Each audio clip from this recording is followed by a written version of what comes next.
Are you thinking of learning and buying your first musical instrument? Well, if you answered yes, then stick around because this video is for you.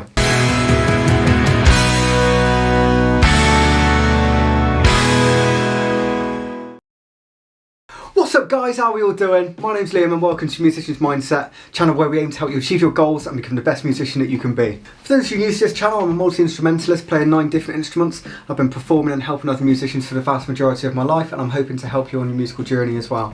Whether you're looking to develop a career, or if you're a bedroom musician looking to improve, this channel will cater for you. Let's kick this off with why. Have a think to yourself, why do you want to learn and play a musical instrument? Have you been inspired?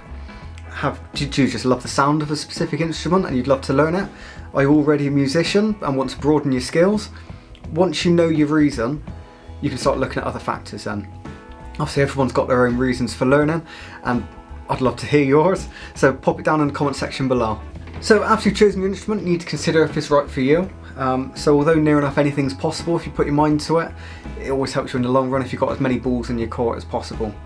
To give you an example of this, probably about 7 years ago or so, I had a bit too much to drink and I went and bought myself a mandolin, and it wasn't until I got home the next day and started trying to learn it and sobered up that I found that my fingers were a bit too big for the fretboard. And I was struggling to cleanly fret notes and I was muting other strings, and yeah, it's just one massive nightmare. But, I managed to stick with it and learn it and sort of adapted my playing style a little bit to suit. So with that in mind, it's always worth researching your instrument before you buy it. So next 2 things to consider both tie in with one another, and that's price and quality. So naturally, if this is your first instrument that you're buying, you want to spend considerably less than if you're a seasoned professional.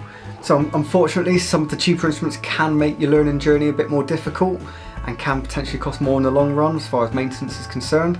So where possible, try to stick to more well-known brands, as some of the cheaper ones tend to have quite a lot of flaws. These could be bowed necks, cheap hardware, cheap materials, the list goes on. However, on the complete opposite side of the spectrum, forking out a bit too much from the get-go, depends on your situation, can also backfire quite a bit. So for example, I don't know, let's just say you're a brand new guitarist and you go and spend £1,200 or dollars on a lovely Stratocaster, and then you get 6 months down the line and realise, actually no, this isn't for me. That's 1,200 quid down the drain then, you won't be able to sell that again for that amount of money, so you would have lost. So it's similar with a car, when you drive it off the forecourt, you will lose a significant amount of value. So finding the right balance of price and quality is crucial, and if you've got any questions at all, if there's anything I can help with, feel free to drop me a message or pop it in the comments below. I'd be happy to help. So another big thing to consider is noise. With developments in technology, a lot of instruments can now be played with very minimal noise, and some even with headphones. However, say for example with acoustic drum kits, they can be exceptionally noisy, and obviously depending on where you live, you might be limited by what you can play.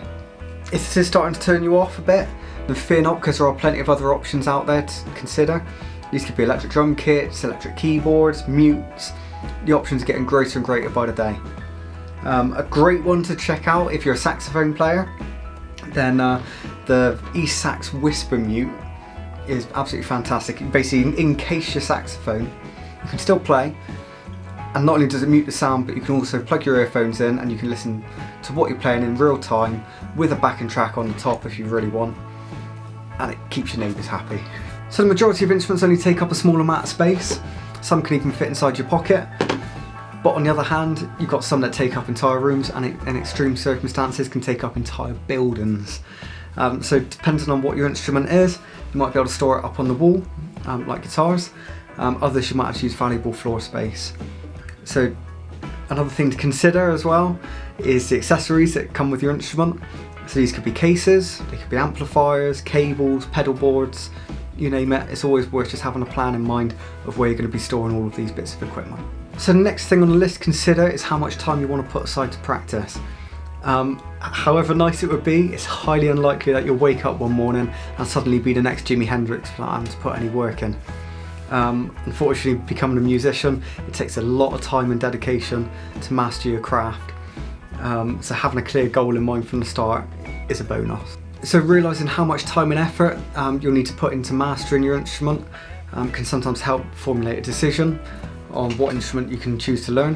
Because at the end of the day, you'll need to invest a lot of time, potentially money, if you want to go down the lesson route. So what if you can only dedicate a small amount of time each week to practicing? Well, don't let it put you off. You can still become a great musician even with minimal practice. All you need to make sure is that your practices are as efficient as possible.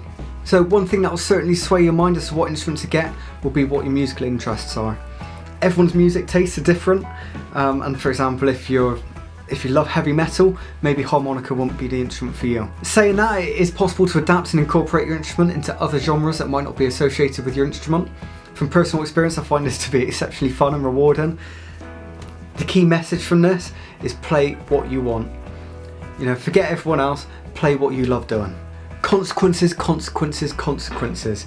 God, I wish I knew about these when I started. So learning a musical instrument can be an incredible journey, but you will be met with some hurdles along the way. Mentally, these can potentially start to sway and put you off, but please don't let it get to you. Keep at it and it'll all be worth it in the end. Calluses, broken strings, broken equipment, hearing issues, tuning issues, just to name a few. Your fingers will hurt when you start out. You'll have every Tom, Dick and Harry trying to put you down. Just remember, it's always worth it in the end, so never try and let it get to you. So unfortunately I've had all the issues that I've just mentioned, but in other instances I have been injured away from music, which has basically left me out of the music game for months on end. Even if this is ever the case for you, which touch wood it isn't, you've then just got to find other ways to help keep your mind stimulated. That could be potentially learning music theory, you could be doing some songwriting, lyric writing, you could even be doing some maintenance to your instruments. You know, even when times get hard, it's crucial just to keep going. So if you're taking something of value out of this video, please let me know in the comment section below and drop the video a like. I've got a new video out every single week, so if you don't want to miss an upload, smash that subscribe button, don't forget to click the bell icon. But for now, thank you very much for watching, I hope you've enjoyed this video. Take care, I'll see you soon.